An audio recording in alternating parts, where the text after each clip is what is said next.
Did you know that 90% of startups fail? That means out of every 10 businesses launched, only one survives. But what if you could defy those odds, not just by competing, but by creating something truly unique? Today, we're diving into Zero to One by Peter Thiel, one of the most game-changing books on startups and innovation. If you've ever dreamed of building something unique, this book is your blueprint. Let's be honest, most people are stuck in a cycle of incremental improvement, making slight adjustments to existing ideas rather than creating something entirely new. But the truth is, the most groundbreaking innovations don't come from making something slightly better. They come from making something completely different. That's the essence of going from zero to one. Think about the biggest companies in the world today. Google wasn't just another search engine. It revolutionized the way we find information. Facebook wasn't just another social network. It created an entirely new way for people to connect. These companies didn't just compete. They built something the world had never seen before. In this video, I'll walk you through the most powerful lessons from Zero to One and how you can apply them in your own journey. Whether you're starting a business, launching a project, or just looking to think more innovatively. I'll even share some personal insights on how I've used these principles myself. Before we dive in, make sure to subscribe and let me know in the comments where you're watching from. This is going to be an exciting ride, so let's get started. Chapter 1: The Challenge of the Future. Let's start with a simple question. What does the future look like? Most people picture something similar to today, maybe with shinier gadgets, faster cars, or better smartphones. But here's the thing. If all we do is make small improvements, we're not really advancing.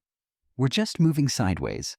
From 1 to 1.1, Peter Thiel argues that real progress happens when we go from 0 to 1, when we create something entirely new. It's not about making an existing product slightly better. It's about inventing something that didn't exist before. Think about the biggest breakthroughs in history. The Wright brothers didn't just make a faster train. They built the first airplane. Steve Jobs didn't improve the flip phone. He introduced the iPhone, changing how we communicate forever. Elon Musk didn't try to make gas-powered cars better. He built Tesla, proving that electric cars could be both cool and practical. Each of these innovations took us from 0 to 1, from nothing to something entirely new. The opposite of innovation is imitation. Think about it. If you start a new restaurant, no matter how great your food is, you're still competing with thousands of other restaurants. But if you invent a completely new way of dining, say, a futuristic dining experience with AI-powered chefs, you create a category of your own. Thiel makes a bold claim. If you want to build a successful business, avoid competition altogether. Instead of fighting over scraps, create a monopoly by doing something no one else is doing. If you want to go from 0 to 1, ask yourself these 3 questions. What valuable idea do I believe that most people don't? The best opportunities come from seeing something others overlook. Am I improving something old or creating something new? Don't just tweak an existing product. Think bigger.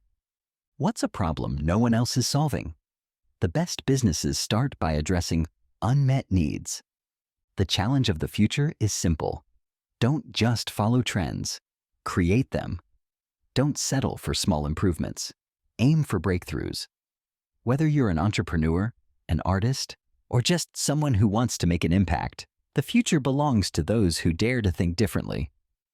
So, what's your 0 to 1 idea? Drop a comment below and let's discuss. Chapter 2. Party like it's 1999. Remember the late 90s? The internet was booming, and everyone thought they had the next big idea. Investors were throwing money at startups faster than you could say .com. Companies with no revenue, no real products, just an idea and a flashy name, were valued in the millions. It was a wild time. Peter Thiel recalls how irrational exuberance led to the .com bubble.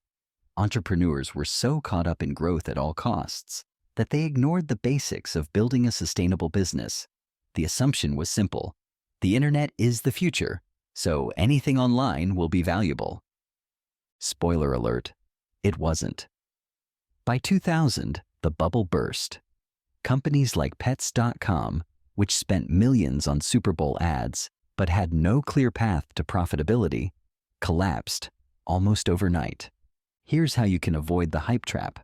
Step 1. Validate your idea.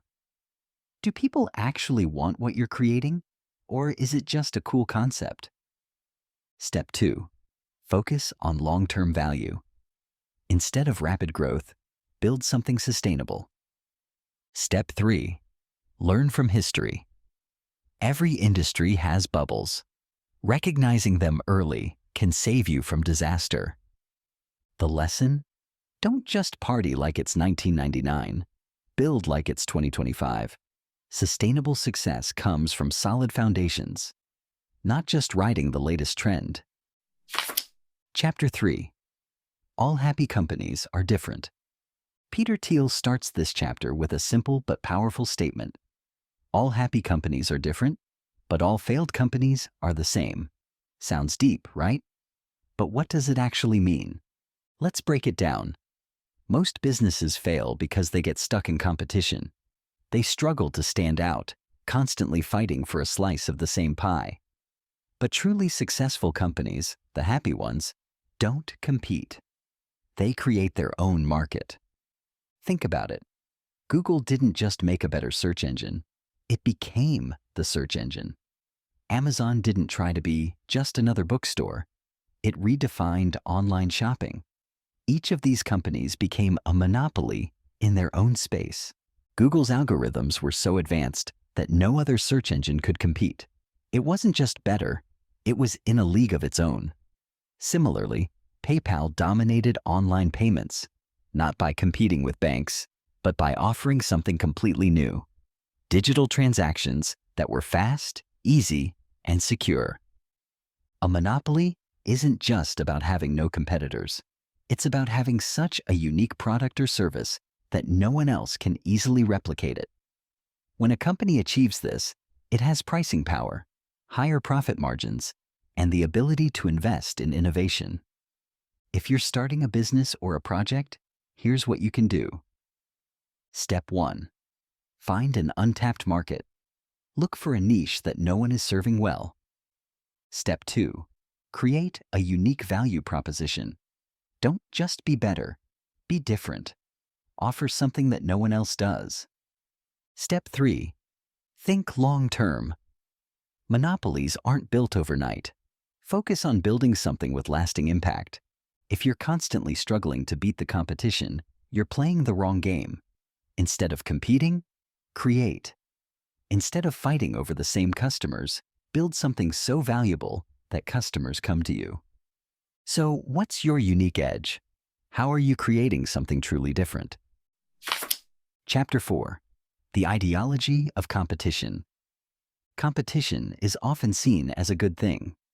We're told from a young age that competition pushes us to be better, work harder, and strive for success. But Peter Thiel flips this idea on its head. He argues that competition is actually a trap. Think about it. When companies compete too much, they often destroy their profits in the process. They spend billions on marketing wars, price battles, and endless one-upmanship. Instead of innovating, they're just trying to outdo the next guy by a tiny margin. Ever noticed how tough it is to run a successful restaurant? The margins are razor thin, competition is brutal, and one bad Yelp review can ruin you. That's because everyone is offering the same thing, fighting over the same customers. Instead of competing, Thiel suggests that businesses should aim to create something so unique that they don't have competition at all. Tesla didn't just compete with existing car brands. It built an entirely new market for electric vehicles. Similarly, Facebook didn't just make a better MySpace. It created a whole new way for people to connect. If you find yourself in constant competition, ask yourself, am I really building something new? or just playing someone else's game. The best companies don't compete, they dominate. Chapter 5. Last Mover Advantage. We've all heard of first mover advantage. The idea that the first company to enter a market has a huge edge. But Peter Thiel flips this idea on its head and introduces a more powerful concept: last mover advantage. So what does that mean? Simply put, it's not about being first. It's about being the last company standing. The company that outlives and outperforms all competitors. Being the first in a market might sound great, but it often comes with major risks. You have to educate the market, which is expensive and time-consuming. Early technology often has flaws that later companies refine and perfect. Competitors watch and learn from your mistakes, then swoop in with a better version. Think about early search engines like Alta Vista and Yahoo. They were first, but who won in the end? Google. Google wasn't first to search, but it was the best at it. It focused on perfecting algorithms, providing a better user experience, and ultimately dominated the industry. If you want to dominate an industry and stay on top long term, follow these 3 key steps. Step 1. Don't rush. Perfect your product. The best companies take their time to refine and perfect their product before launching. Example: Apple's strategy of launching late but dominating with superior quality. Step 2. Focus on monopoly power. Create something so unique that no one else can easily copy it.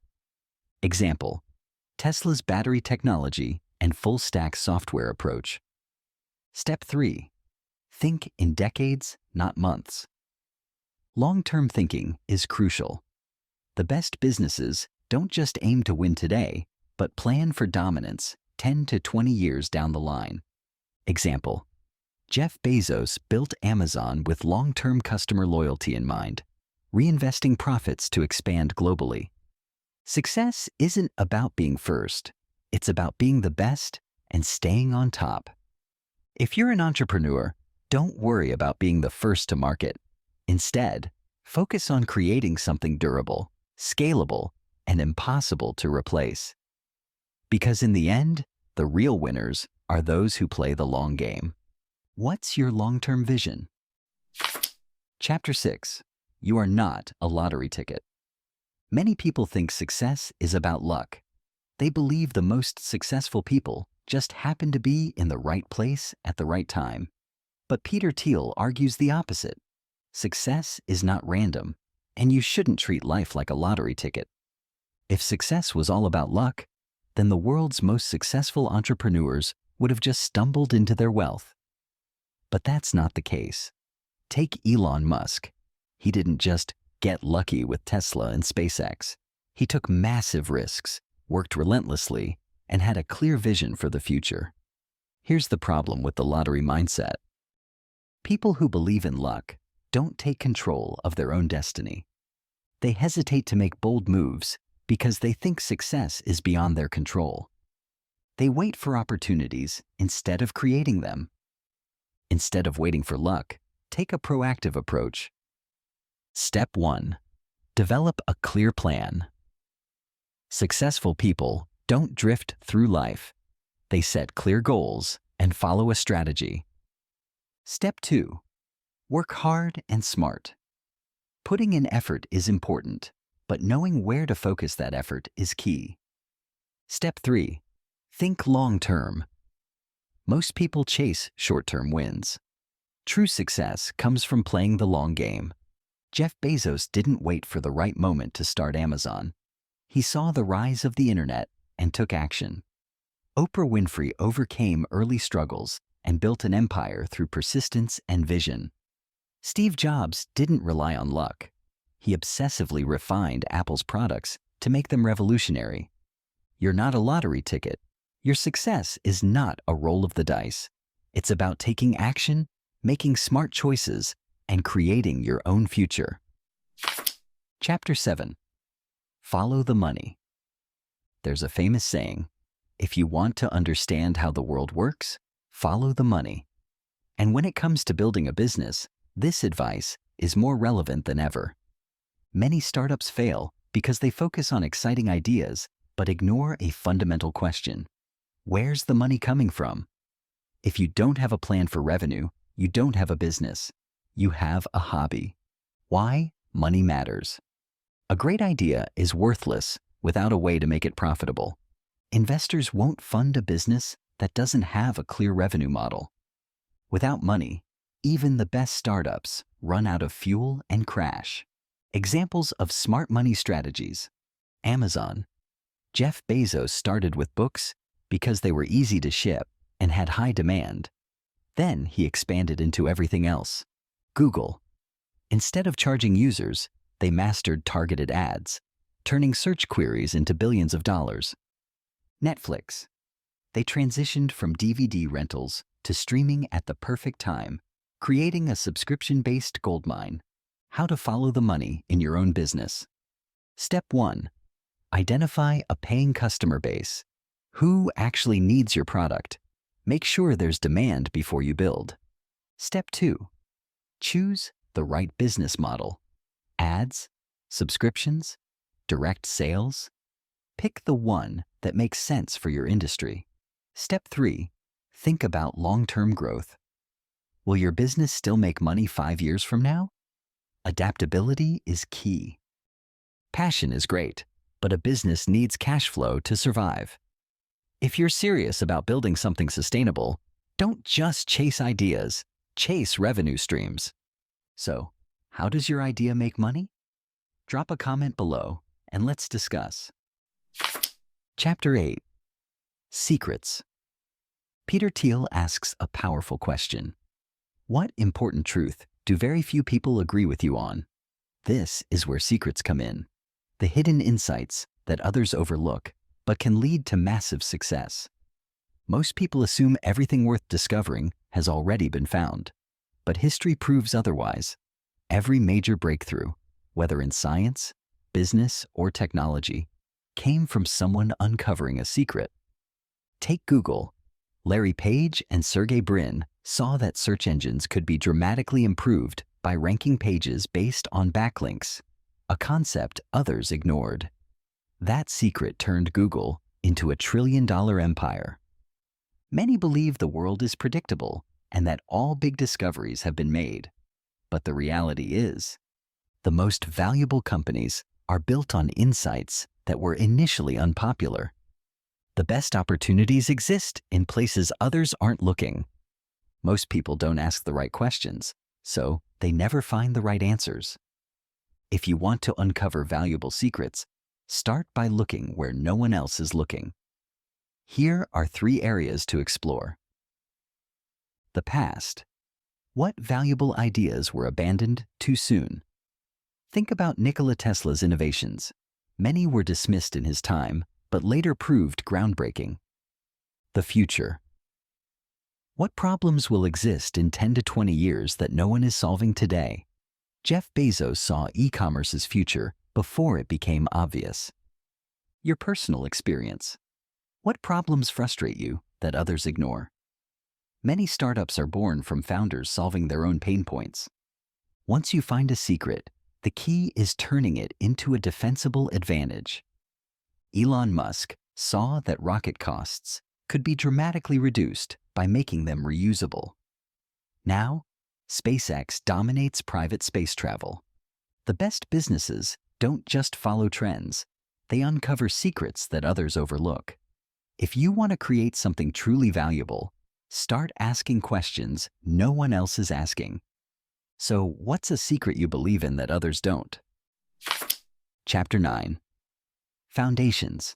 Every great company is built on a strong foundation. Just like a skyscraper needs deep, solid ground before rising high, a startup needs a well-structured foundation to scale successfully. Peter Thiel emphasizes that the early days of a startup determine its future. If you get the foundation wrong, fixing it later can be nearly impossible.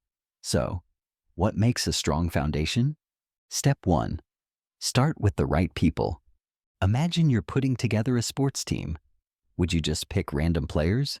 Or would you carefully select teammates who work well together and share the same vision? The best startups are built by small, tight-knit teams who believe in the same mission. Example: PayPal's original team, also known as the PayPal Mafia, included future founders of LinkedIn, YouTube, and SpaceX. These weren't just random hires. They were carefully chosen. Step 2. Define a clear vision. A company without a vision is like a ship without a captain. It might float, but it won't go anywhere meaningful. Your vision should answer 2 big questions. What problem are we solving? Why does the world need this? Example: Tesla's vision wasn't just make cars. It was to accelerate the world's transition to sustainable energy, a mission that shaped every decision they made. Step 3. Avoid founder conflicts. Many startups fail not because of bad ideas, but because founders fight and split up. Pro tip: have honest conversations early about roles, responsibilities, and ownership. Example: Facebook's early days were filled with legal battles because of unclear agreements among the founders. Don't let this happen to your business. Step 4. Build a strong culture. Culture isn't just about perks like free snacks. It's about how decisions are made and how people work together. If your team values speed and innovation, hire people who thrive in that environment. For example, Amazon's culture is built around customer obsession. Every decision is made with the customer in mind. If you want to build something great, don't rush the foundation. Pick the right people, define your vision, prevent internal conflicts, and create a strong culture. A shaky foundation leads to collapse, but a strong foundation leads to massive success. So, what's one thing you can do today to strengthen your foundation? Chapter 10. The Mechanics of Mafia. Startups aren't just businesses, they're tribes, and the best ones operate like a close-knit mafia. Peter Thiel calls this the PayPal Mafia effect. But what does that mean? It's about building a strong, loyal, and mission-driven team that will do whatever it takes to succeed. Culture isn't about ping-pong tables and free snacks. It's about a shared mindset. The most successful startups have teams that believe in a mission bigger than themselves. PayPal's original team didn't just build a payment system. They believed they were revolutionizing online transactions. That passion turned them into billionaires. Here's how you can build your dream team. Hire for belief, not just skill. Skills can be learned, but passion can't be faked. Hire people who deeply believe in your vision. Create a we versus the world mentality. The best teams see themselves as underdogs taking on the world. This builds unity and resilience. Foster extreme trust and loyalty. Mafia-like teams stick together. If there's infighting or politics, the company crumbles. If you want to build a startup that lasts, don't just hire employees. Build a mission-driven mafia. Culture is the difference between an ordinary team and one that makes history. Chapter 11. If you build it, will they come? There's a popular myth in the startup world. If you build something great, customers will just show up. Sounds nice, right? Unfortunately, it's not true. No matter how brilliant your product is, if people don't know about it, they won't buy it. Many entrepreneurs believe their product is so good that it will market itself. But the truth is, sales and distribution are just as important as the product itself. Peter Thiel argues that most failed startups don't fail because they built something bad. They fail because they couldn't get people to use it. Think about it. How many amazing ideas have disappeared because no one knew they existed? Take Google. Even though their search engine was revolutionary, it didn't take off on its own. They had to form strategic partnerships, optimize advertising, and work relentlessly to get it in front of users. So how do you make sure people actually use what you build? You need a solid distribution plan. This means, Step 1, direct sales. If your product is high value and expensive, direct sales might be the best way to go. Salesforce grew into a billion-dollar company using this approach. Step 2. Marketing and advertising. Companies like Coca-Cola and Apple thrive on powerful branding and advertising. Step 3. Viral growth. Some businesses, like Facebook, grew by encouraging users to invite their friends. This approach works best for social and network-based platforms. Thiel emphasizes that every startup needs a solid sales strategy. Even if you think your product is too good to need salespeople, you're probably wrong. The best companies don't just build great products, they also build great distribution channels. If you're building something amazing, don't assume people will magically find it. You need to put in the effort to market, sell, and distribute it. A great product without a great sales plan is like a rocket without fuel. It's not going anywhere. Chapter 12.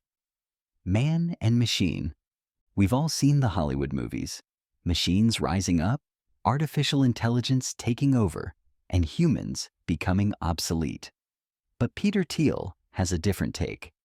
The future isn't about man versus machine. It's about man and machine working together.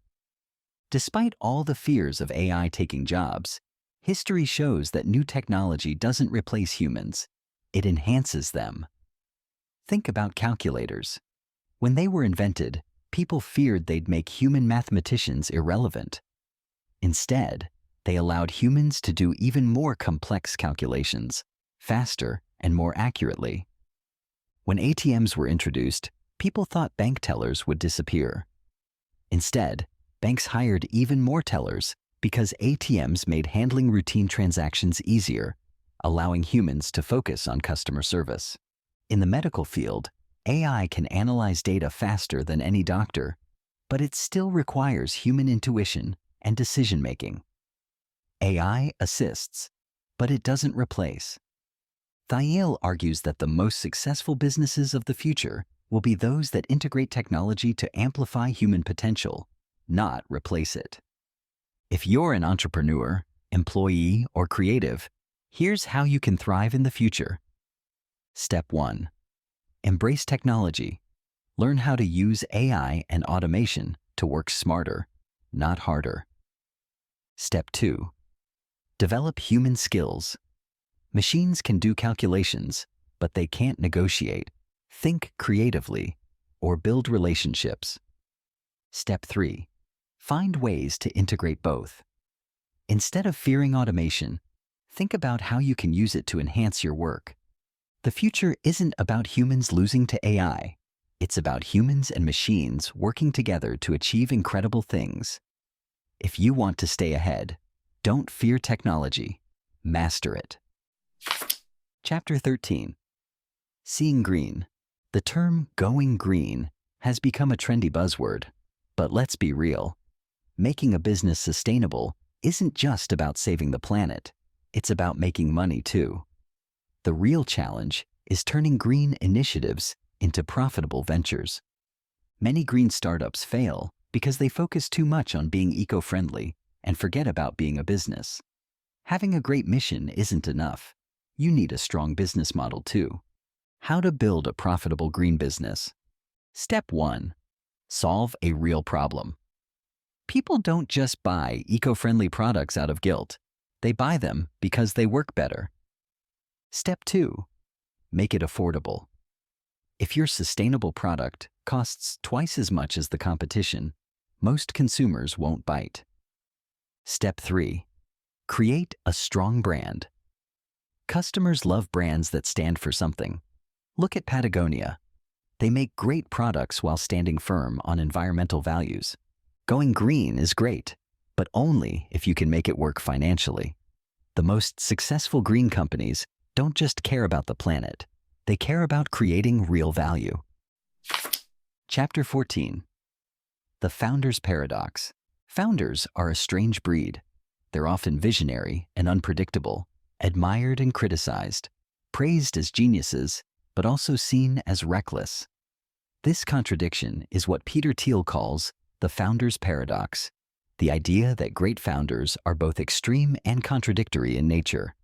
Successful entrepreneurs tend to have extreme characteristics that don't usually go together. They're outsiders and insiders at the same time, breaking industry norms while mastering the rules of the game. They are visionary yet paranoid, able to see the future but also obsessed with the risks along the way. They are bold but cautious, taking huge risks but also carefully managing execution. Take Elon Musk as an example. He's seen as both a genius innovator and an unpredictable CEO who tweets market-moving thoughts at midnight. His risk-taking has led to incredible success, but also controversy. The contradictions in founders allow them to create things that others can't. Jeff Bezos started Amazon with a highly calculated approach, but he also took a giant leap by betting on e-commerce before it was widely accepted. Steve Jobs was both deeply artistic and intensely focused on engineering, allowing him to create products that blended technology with beauty. These paradoxical traits allow founders to navigate uncertainty and push the boundaries of what's possible. Even if you're not building a billion-dollar startup, you can embrace the paradox in your own journey. Step 1. Think big, but start small. Have a bold vision, but execute one step at a time. Step 2. Be a rule breaker and a student. Learn from the best, then find your own way to do things. Step 3. Be confident, but stay humble. Believe in your ideas, but stay open to feedback and learning. Founders aren't like everyone else, and that's a good thing. The contradictions in their personalities are what enable them to change the world. If you want to do something great, don't be afraid to embrace your paradoxes. So, what's your biggest strength that others see as a contradiction? Drop a comment below and let's discuss. To summarize, Peter Thiel teaches us that innovation comes from creating new things, not just improving old ones. Remember to seek secrets, build monopolies, and shape the future with your ideas. If you found this summary helpful, don't forget to like, comment, and subscribe for more insightful book summaries. Let's build something extraordinary together.